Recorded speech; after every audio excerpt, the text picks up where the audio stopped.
What's up, everybody? Welcome to Podcast Now. I'm Alex. In this video, I want to review the Smashing Pumpkins' No Past, No Future, No Sun, their brand new album. I'm going to go through all of the songs. I want to talk about what I feel about the songs, but I also want to break down the album and talk about that as a whole. So we're going to do this as an album review. I have actually reviewed every single other Smashing Pumpkins album up until this point on the channel. If you want to go back and check that out, I do a very in-detail review on all of them. So this album obviously recorded over actually just a 4-week period, super short recording session between Billy Corgan, Jimmy Chamberlin, James Iha, obviously the three of them coming back, no Darcy, but we know the story about that. And this is what they put together, okay? They came up with a pretty short selection of songs, and they played it for Rick Rubin, and he decided, you know, let's have all of them go up on an album, and so they did. Now, they've released some of these songs throughout the last couple months leading into this album. I'm not going to go over those songs as much, but I'll tell you this, from start to finish, I truly enjoy this album. I feel like, well, firstly, it's a little too short. I mean, I love the Smashing Pumpkins, they're my favorite band,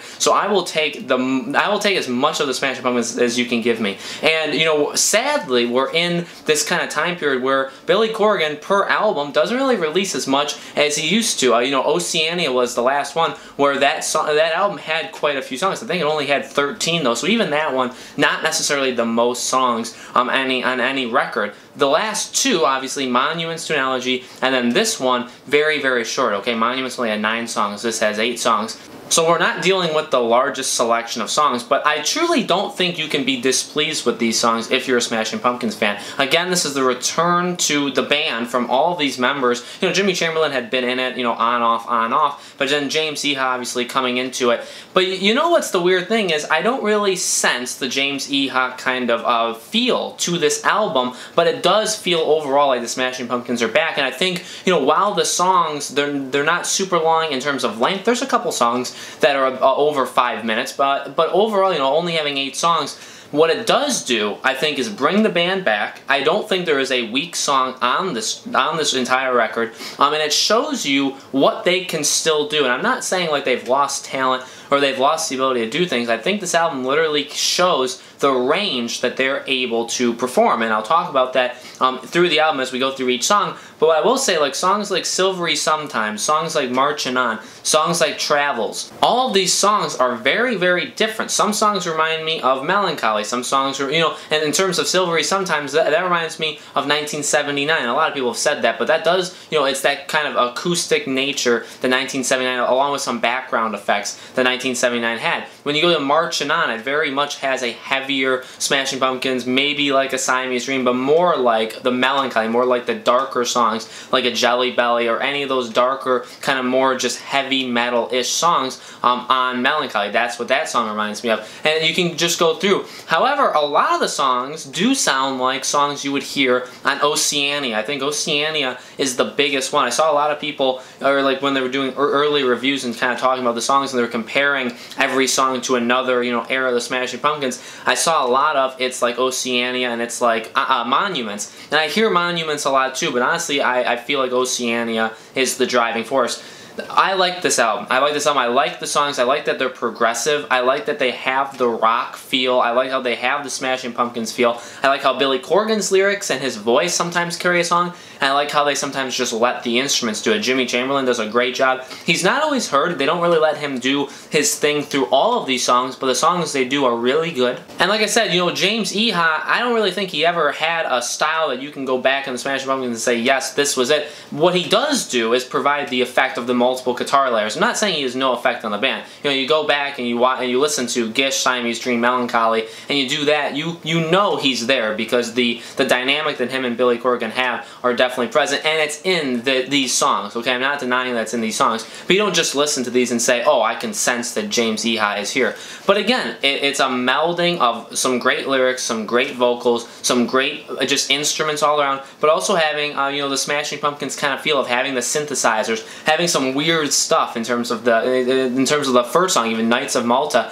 There are some different things on this record that really make it very special. And like I said, you know, if you're a Smashing Pumpkins fan, I don't really see how you can be disappointed in this because I think they're 8 very, very solid songs. I truly like a lot of them. I think some of them are some very good songs that, you know, I think beat a lot of the most recent Smashing Pumpkins stuff. And it's just the bringing back of the band. And like I said, we get to see everybody come back, and we get to see that they can still do heavier songs. They can still do guitar-oriented songs. Billy Corgan can still sing. They can still mix everything together. We see all of that in these 8 songs. Is it the most well put together album, or is it the longest? Does it have like a concept to it? Not really. It's actually just a collection of songs that they threw together, like I said, in 4 weeks. I don't really think it's supposed to be the most well put together album, but I do think it flows rather well. I do actually like the arrangement of the songs. So overall, I think if you're a Smashing Pumpkins fan, you will definitely enjoy this album. I think this is a fantastic album. I think it's a return to form. I can't wait to hear more from them. Billy Corgan has been doing interviews. Christmas album. They want to do another album in general. They're going to do more touring in 2019. So they have so much more to come, and I'm very, very excited because I do believe they're back. I do believe they're on top of their game. I really do like these songs. I think they're better than they have been really since 2000, I'd say, with Machina. I really like Oceania, and I really do like Zeitgeist, and I like Monuments. I like a lot of the songs on there, but I really feel like everything's coming together, and they can really still produce really great music. So I love this album. I've really enjoyed listening to it. I'm going to continue listening to it. I'm going to talk about every single song on the album, and we're going to start that right now. Starting with the first song, Knights of Malta, and again, I tend to do this with all of my reviews, and I think it's why some people really, really like my reviews as I go into detail. This song is a little bit weird, okay? It's got like a orchestral kind of singing choir behind Billy Corgan, which is a little strange. And it doesn't have all that much else, okay? I don't feel like it's the most layered song, even though it is kind of layered, especially with voices. I find, you know, just the beginning and how Billy Corgan's doing his voice, it's a little off-putting. I think the first song, and personally,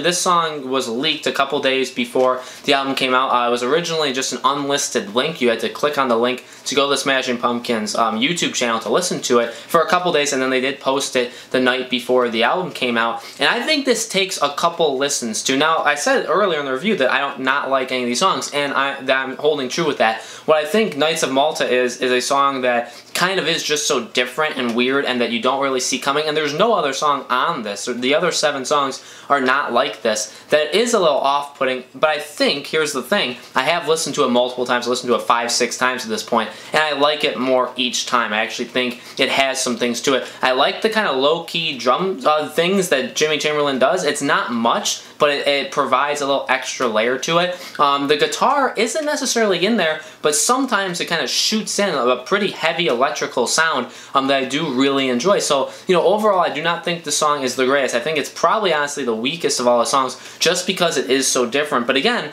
you know, when you go through the album and you say, well, they can still do a song like 1979, they can still do a heavier rock song, they can still have elements of Oceania and Zeitgeist and all these albums, they can also do just weird stuff that we're used to. I mean, there's some songs in the Smashing Pumpkins, especially the ending of Melancholy's album, that are so different, and that was very off-putting to people back in the day. And they can still do that too. And whether that's a good thing or bad thing, I think it's a good thing because it just shows that they're still capable of coming up with those kind of different ideas. Number 2 was Silvery Sometimes Ghosts. Now, I've actually reviewed this song specifically on our channel. It got quite a lot of views. So if you guys want to hear more about that, definitely check out that video. I'll go over some of the highlights really quick, but I'm not going to go super in-depth because I already did it. I really love this song. I think this is the best song on the album besides the next song, actually. I really, really do enjoy this song. It's got a great guitar frame to it. I really like every little bit of the guitar parts. I really do like the drums. Billy Corgan's voice, I think, is fantastic. It's got a very, very catchy rhythm to it, much like a 1979, or much like even a Perfect, but not necessarily. I mean, that was a lot of drum mechanics that aren't present here, but definitely a 1979 feeling song. I think the catchiness and the ability to stick with the song, it's just the most consistently well-made song on this album. I think it's one of the best songs they've done since Machina 2. Yes, there's some songs that I still think on Zeitgeist and on Oceania that are better, but I think Silvery Sometimes is honestly probably better than the entirety of Monuments. This is, again, my favorite song on the album. I think a fantastic job overall by all 3 of them. And like I said, if you guys want to know more about it or watch me, go through everything in that song, I have a review specifically of Silvery Sometimes on the channel. Number 3 is Travels. This song is my second favorite song on the album, and I just had started listening to it today. I've listened to it like 4 times already. This song is very, very good. It's low-key, it's quieter, but it's got all the signature Smashing Pumpkins things. It's got kind of the synthesizer movement going on there. It's got low-key drums, but it's really, I think, carried by Billy Corgan's voice, and I really, really like it. There's just something catchy about it. It repeats itself often, especially like the last minute and a half. He goes in that thing that he has done in past albums and past songs where it's just the repeated lyrics over and over again in that kind of, rhythm. And I think with this, it doesn't get boring. Sometimes if the catch or the hook or whatever part of the song isn't catchy enough, isn't bringing you in enough, and then they repeat it over and over and over again, even if it's, concluding a song, you're going to kind of pull away from it. I find that in Travels, especially at the towards the very end, you continuously are invested in. I think you stick with it. I think the song is like the easiest to listen to. It's again not overbearing in any way. It is carried by his voice, so if you're not a fan of his voice, which I should have talked about in the beginning, I love Billy Corgan's voice. I thought he did a fantastic job here. Again, he let himself carry some of the songs, and he let the songs carry him sometimes. So I really think he found a great balance with his voice. But I think he sounded top of the game in this album. I think he sounded energized, he sounded enthused, he sounded very, very good. And again, in this song, I think he does carry it. But even if you don't like his voice, I still, for some reason, I think it's all just the background sounds, because there's a lot of background synthesizer sounds going on in Travels. I think this is the easiest to listen to song that if you're not a Smashing Pumpkins fan and you tell somebody, hey, they just released a new album in 2018, and they say, well, what song should I listen to? What's like the best indication of what they are? I'm not necessarily sure that Travels is really a culmination of who they are as a band now, but I'd recommend Travels and I'd recommend Silvery Sometimes. Those are the easiest, I think, to jump in and listen to, and you kind of just go on a journey with those songs. So I think that really does speak well. I think that's very, very good that you need a song like that on your album, especially nowadays, that if you want to get new people in, you need songs that they can kind of just easily listen to, and I think this is a great one. And not just easily listen to, but it's still deep. It still has all the Smashing Pumpkins feels. And again, I think this is my second favorite song on the album. Solara is next. Again, I did a review on this when it first came out, so go check that one out. Again, brief overview of it. I really do like the song. It's definitely a heavier song. It's a guitar-oriented song. It sounds really, really good live. It's not my favorite song. Even when it came out, it's like, okay, they're back and they sound good, and this sounds like things they've done in the past. Nothing truly, truly catchy about it, but I do like the overlaying layers of guitar. I really think this song is probably the best example of what James Iha brings in terms of the double, guitar standards to it. So I overall really do like this song. I like the drums in it. I like Billy Corgan's voice. At this point, though, it's like the oldest song in the album. It's not the most interesting anymore, but definitely, catchy. Definitely a song that they love to play live. Again, they do it as their encore, and it does really, really well, and it really sounds well live. I've seen them twice play live in this tour. So this is a fantastic song. I do like it. It's just not my favorite on this album, but it's a great spot right after we kind of go through some easier times with Silvery Sometimes and Travels. And then next is Alienation. Now, this song reminds me a lot of Monuments. I think the drums and his voice sound a lot, and even the lyric structures sound a lot like Monuments. And really, from this point forward, we get a lot of Oceania and Monuments. And we get a little bit of Melancholy, I think, and we'll talk about that as we get closer. But now we start to get a different kind of blend. I think towards the beginning of this album, the first 4 songs, it's hard to compose them and hard to arrange them in the order that you want because, again, you have Nights of Malta, which is just such a different song, and then you have the more easy laying back songs like Silvery Sometimes and like Travels. Then you get to a Solara, but then you get to an Alienation. Alienation isn't exactly like Solara. It's not as heavy as Solara. I think the song is very good. I really do like the song.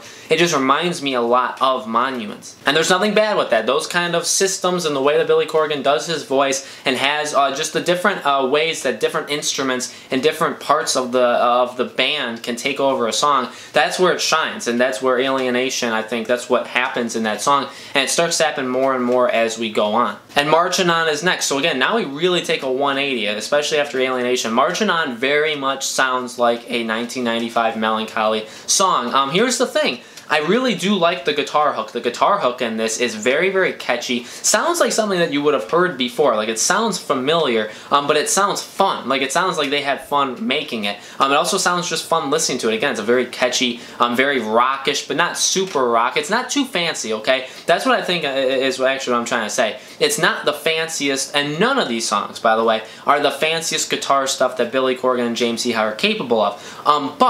But with the kind of heaviness that they're known for, that they can do, that is present on like a Solara, that is in Marching On, mixed with a little bit of like talent, and talent just meaning like faster playing styles, or, you know, different kind of progressive note structures. That's all I'm saying. And I really do feel like it lends itself really, really well in the song. I do like the song. It almost sounds as if Billy Corgan recorded this completely separate from every other song, because his voice sounds so different. It sounds like he's angry. It sounds like he's putting more energy in a different way. It's not like he's putting too much in, but it sounds like he's more angrily aggressive in his singing. And it also just sounds literally like the mic is different, like his voice actually sounds different in the song. But again, very heavy. The drums are heavy in this. This, I think, is them proving we can do a heavier, faster rock song, and that's what this song is, and I definitely like it. I think it's a perfect placement in here. I think, again, you know, if you want to say, like, this is part of what the Smashing Pumpkins used to be, you show somebody this song, I think they're going to enjoy it. I think this song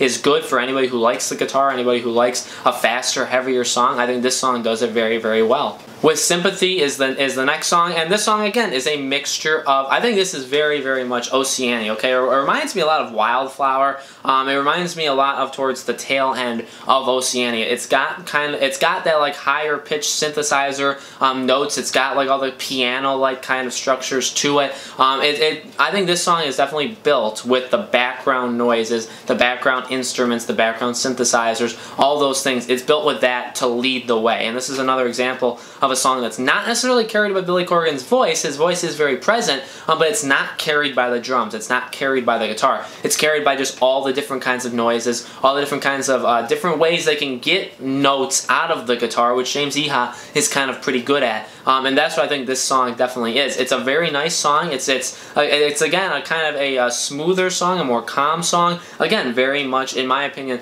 like in Oceania. I really do like the guitar parts in this when the guitar does hit. In terms of that, towards the very end, like they have a mini-ish solo, but it's a very different kind of sound with the guitar. Again, very much like an Oceania, very much like a Wildflower to me. I think this song sounds just like it, and I think this would work really, really well on that album. I think it works really, really well here. And the last song is Seek and You Shall Destroy. Very, very good, okay? It's a heavier song mixture, okay? It still sounds like a song you would get on a Monuments, and Monuments had that kind of feel where it had the kind of ease to it, the synthesizers, the different kind of acoustic guitars and all that stuff. And Seek and You Shall Destroy has the heavier guitar, okay? It has the guitar kind of in the same vein as Marching On, but it doesn't really push that at you as much. It's a more mixture, where I think Marching On is very much just the guitar stuff. Seek and You Shall Destroy is the guitars at the right times, but also his voice, also the drums, also the synthesizers and different background sounds to it. That's where this song, I think, lies. This song is kind of a grouping of really the last like 3-4 songs we had heard up until that point, so I think it does it really, really well. So as a whole, this album is great. I really, really like these songs. There's a couple songs, I mean, they're not necessarily forgettable, but I think they take some time listening to them to really get the feel of it. Mainly the Monuments / Oceania sound-alike songs with Sympathy, Seek and You Shall Destroy, those ones. Songs like Marching On, songs like Travels and Silvery Sometimes and Solara. Really, there's only 2 or 3 songs that you kind of have to listen over and over with and be like, oh yeah, this song is this one, this song is this one. They're not, you know, they're not crisscrossed. A lot of the songs have their own feel to it, and a couple songs don't. And, you know, could you consider that weak? I guess, but overall, again, really, really good diversity from Billy Corgan. Great job overall from the entire band. The Smashing Pumpkins, I think, are back. They're better than, quote-unquote, ever. Not necessarily. I do still think, you know, the 90s albums are better. I think Machina 2, 2000, you know, those are fantastic albums as well. So are they better than they were back then? No, but it's a different era. It's a different time. They're doing different stuff with their music. I'm happy we've gotten songs that we've gotten on Oceania, like Violet Race and like Oceania itself. I'm glad we got songs on Monuments like Drum and Fife and Tiberius and all these songs. I'm glad we got them. I'm glad we got these songs. I'm glad we have Silvery Sometimes. times and travels. I think it's a natural progression for Billy Corgan and the Smashing Pumpkins. So overall, very, very much enjoy this. I can't wait to listen more to this. I can't wait to see what they have coming in the future. And we're going to continue doing Smashing Pumpkins coverage on the channel. We kind of stopped for a couple weeks, but I want to go back. I'm going to start ranking every song on every album. So that's kind of the next series we're going to do. We're going to go back to Gish and we're going to rank every song on Gish, and we're going to do that with every album all the way through this album as well. So thank you guys so much for watching. I hope to see you on future Smashing Pumpkins videos.